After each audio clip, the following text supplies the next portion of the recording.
حدیث پاک میں کچھ سوالات ہے اور اللہ کے نبی اس سوالات کا جواب دے رہے ہیں، جن میں سے کچھ سوالات پہلے بھی آ چکا ہے اور کچھ سوالات اور رہ گئے ہیں۔ آئیے سب سے پہلے ایک لمبی حدیث ہے، میں اس کا مختصر سا خلاصہ پیش کر رہا ہوں۔ ایک دفعہ کی بات ہے کہ ثوبان رضی اللہ عنہ جو نبی اکرم صلی اللہ علیہ وسلم کے آزاد کردہ غلام تھے، حضرت ثوبان وہ بیان کرتے ہیں کہ میں ایک دفعہ رسول اللہ صلی اللہ علیہ وسلم کے پاس بیٹھے ہوئے تھے، آپ میرے درمیان تشریف فرما تھے۔ اتنے میں کیا ہوا، ایک یہودی عالم نبی کی خدمت میں آیا، وہ تورات کے علم جاننے والا تھا، عالم تھا۔ وہ عالم آ کر سوال کرتا ہے، پہلے سلام کرتا، السلام علیکہ یا محمد، سلامتی ہو تم پر اے محمد صلی اللہ علیہ وسلم۔ جب یا محمد کہہ کر وہ پکارے، کہنے لگے، اس یہودی عالم سامنے موجود سیدنا ثوبان رضی اللہ عنہ کو غصہ آیا، یہاں تک ان کو ایک زور سے گھوسا مارا، اور دور جا کے گرتے گرتے بچ گیا۔ اللہ کے نبی موجود ہیں، کچھ منع نہیں کیا۔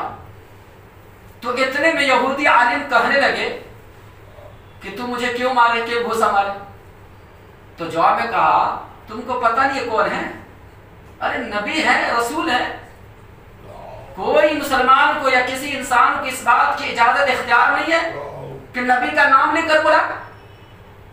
ہم لوگ جب بھی نبی کو پکارتے تو یا رسول اللہ، یا نبی اللہ کہتے ہیں، اے اللہ کے نبی ہماری طرف متوجہ فرمائے، اے اللہ کے رسول ہماری طرف متوجہ فرمائے، تم محمد کا کیوں بلاتے ہو؟ شرم ہے، لگایا گھسا۔ اللہ کے نبی موجود تھے، کچھ خاموش ہے، کچھ نہیں بول رہے، چپ چاپ سن رہے۔ اس سے کیا معلوم ہوا کہ اللہ کے نبی کی شان میں یہ اس طریقے سے محمد کا کہ بلانا، یہ بھی گستاخی۔ کسی صحابی نے آج تک یا محمد کا کہ نہیں بلایا صلی اللہ علیہ وسلم، یا تو یا رسول یا نبی کا بلایا۔ اس لیے ادب کا ایک تقاضا کہ نبی کا جہاں تک بہت سارے ادب، ان میں سے ایک ادب کا تقاضا یہ ہے کہ نبی کا کر نام کا کر نہ بلایا جائے۔ اور کیوں نہ ہو، جب اللہ تعالیٰ نے اپنے آخری نبی کو نام لے کر نہیں پکارا، جب اس سے پہلے جو بھی نبی رسول آئے ان کا نام لے کر بلائے گا۔ اب پورا قرآن غور کرو تو ہم کس کھیت کی مولی ہوئی، ہم نام لے کے بلائے؟ بہرحال وہ یہودی عالم کہنے لگا، دیکھو اے محمد، آپ کے باپ دادا نے تو محمد رکھا ہے نا، اس لیے محمد کہیں بلاتے، اس میں کیا غلطی؟ تو اللہ کے نبی صلی اللہ علیہ وسلم کہنے لگے، ہاں صحیح بات ہے، میرے باپ دادا نے یہی نام رکھا۔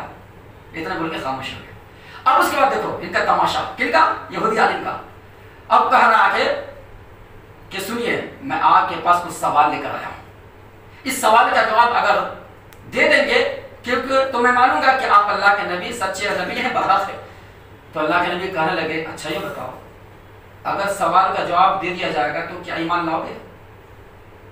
تو گھما کے بول رہا ہے، کیا میرے دو کانوں نے سنیں گے، یعنی میرے دو کان غور سے سنیں گے، یعنی ایمان نہیں لائیں گے۔ دیکھو پلٹ کے بولا گھما کے کہ میرے کان غور سے سنیں گے۔ اس کے بعد نبی اکرم صلی اللہ علیہ وسلم خاموش ہو گئے تھوڑی دیر کے لیے۔ آپ کے ہاتھ میں ایک لکڑی تھی، چھڑی سے زمین پر رکھے کھرید کرنے لگے۔ اتنے میں اللہ کے نبی سر اٹھائے اور کرنے لگے، پوچھ کیا پوچھنا ہے؟ اب یہودی عالم کہتا ہے، پہلا سوال کہ اے محمد صلی اللہ علیہ وسلم، مجھے بتائیے کہ جب قیامت قائم ہوگی اور یہ آسمان اور یہ زمین جب کچھ نہیں رہے گا، سب ختم کر دیا جائے گا، سب جو ہلاک و برباد ہو جائیں گے، اور اس کی جگہ پر ایک دوسری قیامت کا آغاز، ایک دوسری زمین ہوگی جو اللہ نے قرآن بیان کیا ہے، جو اس جیسی نہیں ہوگی، اور ایسے پیڑ پودے حجر شجر والی زمین نہیں ہوگی، ایک چٹیل میدان ہوگی، لیکن زمین کی کیفیت بدل جائے گی، یاد رکھو۔ تو قیامت کون سی جگہ پر حشر قائم ہوگا پتہ ہے؟ بولیے، حشر کا میدان کہاں پہ قائم کیا جائے گا؟ کسی کو معلوم؟ ارے ملک شام میں، جس کو سیریا کا علاقہ کہا جاتا ہے، شام کی سرزمین پر حشر کی عدالت قائم ہوگی، یہ نہیں پتہ نہیں؟ یاد رکھیں اور وہ شام کا علاقہ جس کو سیریا کہا جاتا ہے یا فلسطین یمن، یہ نبیوں کی ایک جگہ ہے، پیغمبروں کی بستی ہے. کتنے نبی آئے وہاں پر، کتنے نبی کی قبر ہے، کتنے نبی وہاں پہنچے. بنی اسرائیل کے بہت سارے نبی وہیں آئے. پتہ ہے یہ ملک شام، یہ فلسطین جسے کہتے ہیں، یہ یمن، یہ بڑی مقدس جگہ ہے، نبیوں کی جگہ وہاں. بہرحال تو وہیں پہ قیامت آئے گا، حشر وہیں پہ قائم ہوگی. تو اس وقت جو ہے جب یہ آسمان زمین بدل دیا جائے گا تو لوگ وہاں کہاں پہ کھڑے ہوں گے؟ جب قیامت آئے گی اور یہ عدل بدل کر جائے گا، سب ہلاک و برباد ہو جائیں گے، اس وقت لوگ کہاں پہ کھڑے ہوں گے؟ یہ سوال ہے. کہاں کھڑے گے؟ یہ بھی بھول گئے. پل صراط کے قریب اندھیرے میں کھڑے ہوں گے. یاد نہیں ہے؟ یہ سب نوٹ کرو، یاد رکھو. پل صراط کے قریب، بڑی علمی بات ہے، پوائنٹ کی بات ہے. پل صراط کے قریب اندھیرے، جہاں بالکل اندھیرا ہی اندھیرا، کوئی لائٹ نہیں، کوئی روشنی نہیں، کوئی بلب نہیں، کوئی چراغ نہیں، کچھ نہیں. نہ چاند ہوگا، نہ سورج ہوگا، نہ قمقمے ہوں گے، نہ ٹمٹمے ہوں گے، نہ سیارے ہوں گے، نہ ستارے ہوں گے، کچھ نہیں ہوں گے. بالکل اندھیرا ہی اندھیرا، وہ بھی پل صراط کا. اب جانتے ہیں پل صراط کتنے خطرناک چیز ہے. وہاں پہ لوگ کھڑے ہوں گے، سب لوگ وہی جمع ہوں گے. تو پھر دوسرا سوال، جب اس سوال کا جواب دے دیا گیا تو یہودی آدمی کہتا ہے صادق تھا. ہاں آپ نے بالکل سچ کہا. دیکھو اقرار بھی کر رہا ہے اور یہ بیوقوف ایمان بھی لے رہا ہے، ایمان بھی لے رہا ہے. دوسرا سوال، اچھا یہ بتائے اے محمد صلی اللہ علیہ وسلم، اس پل صراط کے قریب جب کھڑے ہوں گے تو اب اس کو پار کرنے والے، پل صراط کو کراس کرنا، سب سے پہلے کن کو پل صراط سے پار کیا جائے گا؟ کون لوگ پار ہوں گے پہلے نمبر پر؟ امت میں سے، نبی میں سے نہیں.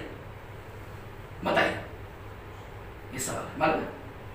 یہ بھی نہیں معلوم. اللہ کے نبی اکرم صلی اللہ علیہ وسلم کہتے ہیں فقراء المہاجرین، تنگ دست مہاجر جو فقیر تھے، جو مسکین تھے، جنہوں نے سب سے پہلے مکہ سے مدینہ ہجرت کر کے آئے تھے، جنہوں نے اپنے جان مال سب کو قربان کر کے آیا، سب سے پہلے ایمان لانے والے، والسابقون الاولون من المہاجرین والانصار میں ان کا شمار ہونے والا وہ مہاجر صحابی، سارے مہاجر نہیں، وہ مہاجر جو غریب تھے، جو مفلس تھے، جو مسکین تھے، سب سے پہلے ان کو پاک کرا گیا. یہ مقام، یہ شرف ان کو ملے گا، کسی اور کو نہیں ملے گا. اس سے فقراء مہاجرین کی فضیلت کا پتہ چلتا ہے اور غریب مسلمانوں کی اہمیت کیا ہوئی معلوم ہے. اس لیے اللہ کے نبی نے ایک دوسرے حدیث میں فرمایا کہ قیامت کے دن جو غریب مسلمان ہوں گے نا، مالداروں سے 500 سال پہلے جنت میں جائیں گے. اللہ اکبر. یہ حدیث صحیح حدیث ہے. یہ لوگ حسابی کتاب رہیں گے، پیسے والے، دولت والے، کروڑپتی، ان کے پاس کیا ہے؟ کچھ نہیں دنیا سے لے کے گئے، بس ایمان عمل لے کے گیا تو اللہ تعالیٰ کو جلدی جنت میں داخل کر دے. بہرحال اس کے بعد یہودی عالم کا صدق تھا، آپ نے بالکل سچ کہا. اب اس کو پھر پوچھا گیا تیسرا سوال، اچھا یہ بتائیں کہ جنت میں سارے جنتی جب چلے جائیں گے تو سب سے پہلے کس چیز سے مہمان نوازی کیا؟ تو جانتے ہی، اس کو دہرانے کی ضرورت نہیں. اللہ کے نبی اکرم صلی اللہ علیہ وسلم نے جواب دیا زیادت و کبد حوت، مچھلی کے جگر کا ٹکڑا، وہ پیش کیا جائے گا اہل جنت کو سب سے پہلے کھانے کے طور پر. تو یہودی عالم کا صدق تھا، آپ نے بالکل سچ کہا. پھر چوتھا پانچواں سوال پوچھا گیا، اے محمد صلی اللہ علیہ وسلم مجھے بتائیے کہ دوسرے نمبر پر آنے کے لیے کیا پیش کیا جائے گا؟ جنت میں چرنے والا بیل کا گوشت. دنیا کا بیل نہیں، جنت میں چرنے والا. اللہ اکبر. اس کا مطلب اہل جنت کی مہمان نوازی پہلے سے ہو رہی ہے، وہاں تیاری ہو رہی ہے جنت میں. اللہ تعالیٰ اپنے فضل سے مومن بندوں کو داخل کرے گا اور انشاءاللہ وہاں جنت کے اندر چرنے والا بیل کے گوشت سے ان کی ضیافت کی جائے گی. اللہ سے دعا کر اللہ تعالیٰ ہم سب کو جنت میں داخل فرمائے، آمین یا رب العالمین. اپنے رحمت سے جنت میں داخل فرمائے، آمین یا رب العالمین. تو یہودی عالم کہتا ہے صدق تھا، آپ نے بالکل سچ کہا. پھر اس کے بعد پوچھا گیا، اے محمد صلی اللہ علیہ وسلم مجھے بتائیے پینے کے لیے سب سے پہلے جنتیوں کو کیا ملے گا؟ سلسبیل نامی چشمے کا پانی. قرآن میں ذکر کیا ہے نا، عین فیہا تسمی سلسبیلا. ہر جمعے کے دن فجر کی نماز میں دوسری رکعت میں سورہ طہر کی تلاوت ہوتی ہے. تو فجر میں تو آتے نہیں تو کیسے پتا چلے گا؟ آتے ہی آج سنتے تو معلوم ہوتا نا کہ سب تو گھوڑا بیچ کے سو رہے تھے. سونے کے لیے آئے دنیا میں کہ عبادت کے لیے آئے؟ اچھا وہ حال ہے. تو بہرحال سلسبیل نامی چشمے کا پانی. اس کے بعد دوسرا دیا جائے گا پہلے نمبر پر یہ. اب جو ہے یہودی عالم کا سبق ہے. دیکھو یہ سارے سوالات کے جواب دے دیے گئے. جب دے دیا گیا آخر میں وہ اقرار کر رہا ہے کہ بالکل آپ نے سچ کہا ہے. ہم نے توریت کے اندر، زبور کے اندر، انجیل کے اندر اسی کی تعلیم کو میں نے پڑھا ہے، میں نے جانا ہے آپ صحیح میں اللہ کے نبی سچے رسول ہیں.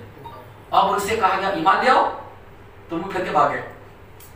دیکھو ایسے یہودی لوگ ہیں، یہ ظالم لوگ ہیں. یا تو یہ لوگ آ کر نبی کو پریشان کرتے ہیں. اللہ کے نبی اکرم صلی اللہ علیہ وسلم کہتے ہیں اس یہودی کے جانے کے بعد صحابہ کرام سے، دیکھو جس وقت وہ آ کے مجھے سوال کر رہا تھا نا پوچھنے، میرے پاس علم نہیں تھا، لیکن اسی کو فوراً اللہ تعالیٰ نے وحی کے ذریعے مجھے بتا دیا. اللہ اکبر. نبی فرما رہے ہیں مجھے کچھ سوال کا کچھ علم نہیں تھا، اللہ کی طرف سے وحی آئی فوراً، جیسے جیسے پوچھتا گیا ویسے ویسے سوال کا جواب دیتے گئے. دیکھو اس یہ بھی پتا چلا کہ رسول اللہ صلی اللہ علیہ وسلم عالم الغیب نہیں تھے. دیکھو جب تک وحی نہ آئے آپ کچھ بول نہیں سکتے، آپ وحی الہی کے پابند تھے. جو وحی آئی دین کے تعلق سے، شریعت کے تعلق سے وہی بتاتے تھے. جب تک کوئی وحی نہ آئے آپ اپنی زبان کو حرکت میں نہیں دیتے تھے، نہیں بولتے تھے. یہ نبی کا مقام. بہرحال لمبی حدیث کا خلاصہ پیش کیا. اللہ سے دعا کر اللہ تعالیٰ ہم تمام مسلمانوں کو دین کی صحیح سمجھ اور نیک عمل کی توفیق عطا فرمائے. آمین.